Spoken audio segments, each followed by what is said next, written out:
Hi friends, ఇప్పటి వరకు మనం బుధ గ్రహం మెర్క్యూరీ మీదకి ఒక్క స్పేస్ షటిల్ కూడా పంపించలేకపోయామన్నది వాస్తవం. మార్స్ అంగారకుడి మీద కూడా 30 మిషన్స్ చేపట్టాం. వీనస్ శుక్రుడి మీద 22, చివరికి సూర్యుడికి అతి దూరంగా ఉన్న గ్రహం ప్లూటో మీద కూడా 3 మిషన్స్ చేపట్టాం. ఆఖరికి సోలార్ సిస్టమ్ బయట ఉన్న ఇంటర్సెల్లార్ స్పేస్లో కూడా 2 మిషన్స్ పూర్తి చేశాం.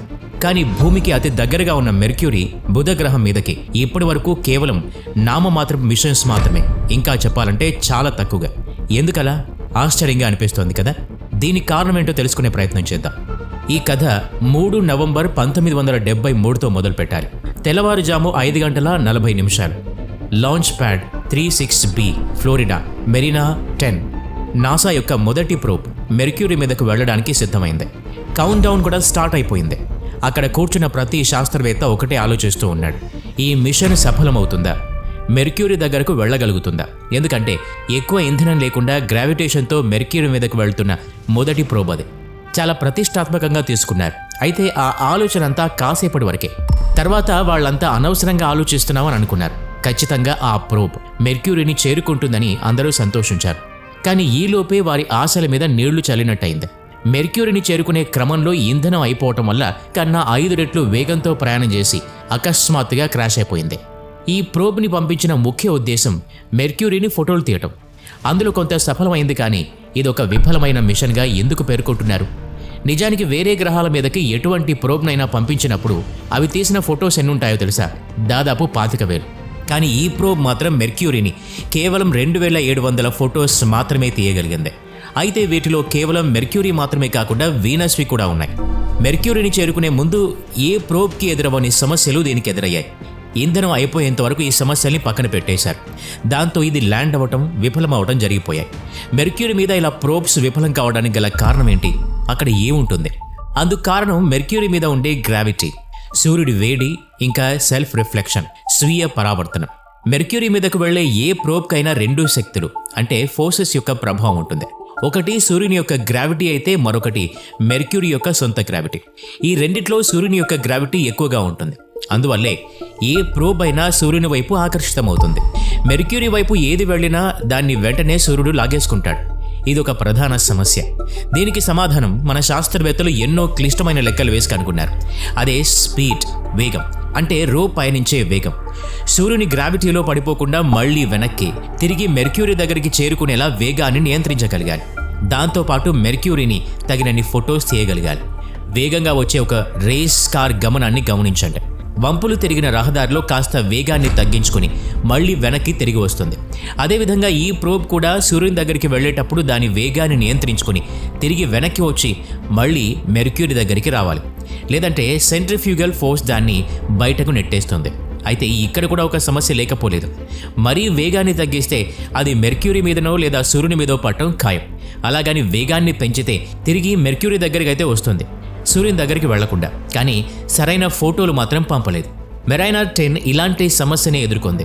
చివరి మలుపు తీసుకునేటప్పుడు సూర్యుని ఎక్కువ వేడి మూలంగా తిరిగి మెర్క్యూరీ కక్షలో పడిపోయింది. దాంతో సరైన డేటా భూమికి చేరలేదు. అలా మెర్క్యూరీని ఢీకొట్టడం అనేది మామూలు విషయం కాదు. ఒకసారి ఊహించుకోండి, ఒకవేళ ఇదే కనుక మన భూమిపై ఉన్న గిజా పిరమిడ్ మీద పడి ఉంటే మొత్తం గిజా పిరమిడ్లన్నీ నాశనం అయిపోయి ఉండేవి. ఇంత సమస్య ఉందని తెలిసినా కూడా మెర్క్యూరీ మీద మనకి ఆశ ఎందుకు పోవటం లేదు? మళ్ళీ 2018లో ఇంకొక మిషన్ని ఎందుకు పునరుద్ధరించారు? ఈ ప్రశ్నకి సమాధానం తెలుసుకునే ముందు ఒక్కసారి వీడియోలోని ఈ దృశ్యాన్ని చూడండి. అచ్చం ఇలాగే సూర్యుడు 2 సార్లు మెర్క్యూరీ మీద ఉంటాడు. అంటే 2 పగళ్ళుంటాయన్నమాట. అంటే మెర్క్యూరీ మీద ఒక్కరోజు భూమిపై 2 సంవత్సరాల కాలంతో సమానం. ఇక్కడ సంతోషించే ఒక విషయం, మీ పుట్టినరోజును మెర్క్యూరీ మీద అయితే సంవత్సరంలో 2 సార్లు చేసుకోవచ్చు. ఇందుకు కారణం ఏంటి తెలుసుకుందాం. మెర్క్యూరీపై ఒక్కరోజు భూమికి 176 రోజుల కాలంతో సమానం. అంటే ఎంత వేగంగా పరిభ్రమిస్తుందో అర్థమైందా? అలాగే మెర్క్యూరీపై ఒక సంవత్సరం భూమిపై 86 రోజులు. అంటే సూర్యుని చుట్టూ ఎంత వేగంగా పరిభ్రమిస్తుందో తెలుసుకోవచ్చు. అలాగే మెర్క్యూరీపై 2 సంవత్సరాల కాలం భూమికి 176 రోజులతో సమానం. ఈ 3 వాక్యాలు విన్న తర్వాత మనకేమనిపిస్తుంది? భూమి మీద 2 సంవత్సరాల కాలం మెర్క్యూరీపై ఒక రోజు కాలంతో సమానం. అంటే పూర్తిగా ఒక సంవత్సరం పగలు, ఒక సంవత్సరం రాత్రి ఉంటాయి. వినటానికి ఆశ్చర్యంగా ఉంది కదా.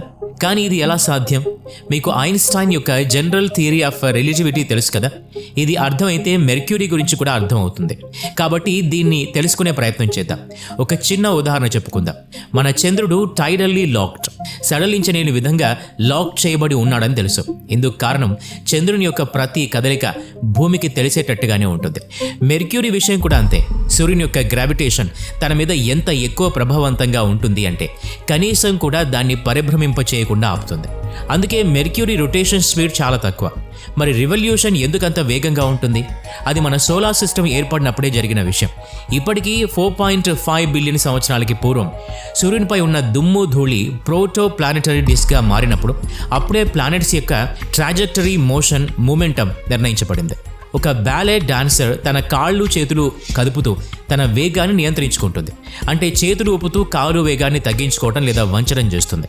అచ్చం ఇలాగే సూర్యుని దగ్గరగా ఉన్న గ్రహాలు వాటి కదలికల్ని ఎక్కువ చేస్తాయి, అంటే ఎక్కువగా పరిభ్రమిస్తూ ఉంటాయి. సూర్యుని నుంచి దూరంగా ఉన్న గ్రహాలకి అవకాశం లేదు. అందుకే మెర్క్యూరీపై ఒక్కరోజు భూమిపై 2 సంవత్సరాల కాలంతో సమానం.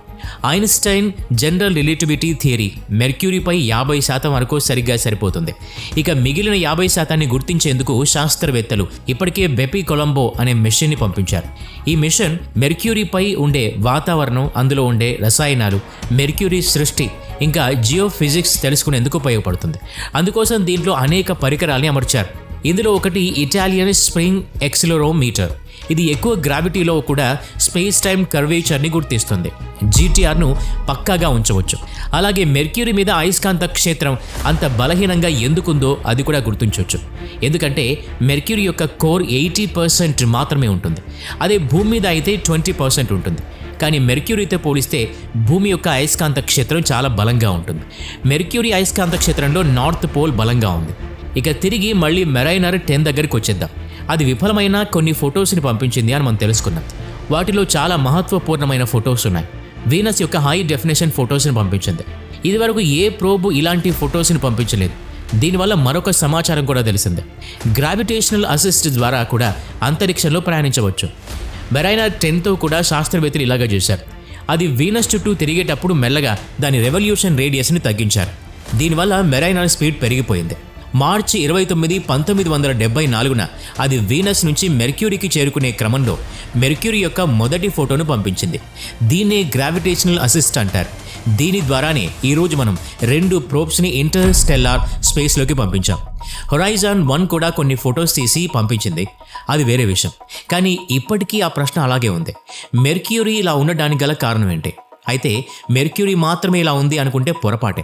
అంతరిక్షంలో మరో గ్రహం కూడా తన సూర్యుని కన్నా పెద్దగా ఉంది. అంతేకాదు, నాసా కూడా ఇలాంటి గ్రహాల్ని చాలా కనుగొంది. వాటి గురించి తర్వాత మాట్లాడుకుందాం. ఈ వీడియో నచ్చినట్లయితే లైక్ చేయండి, షేర్ చేయండి. ఇలాంటి మరిన్ని వీడియోస్ కోసం ఈ ఛానల్కి సబ్స్క్రైబ్ చేసుకొని బెల్ ఐకాన్ మీద క్లిక్ చేయండి. నెక్స్ట్ వీడియోలో మళ్ళీ కలుద్దాం. Thanks for watching.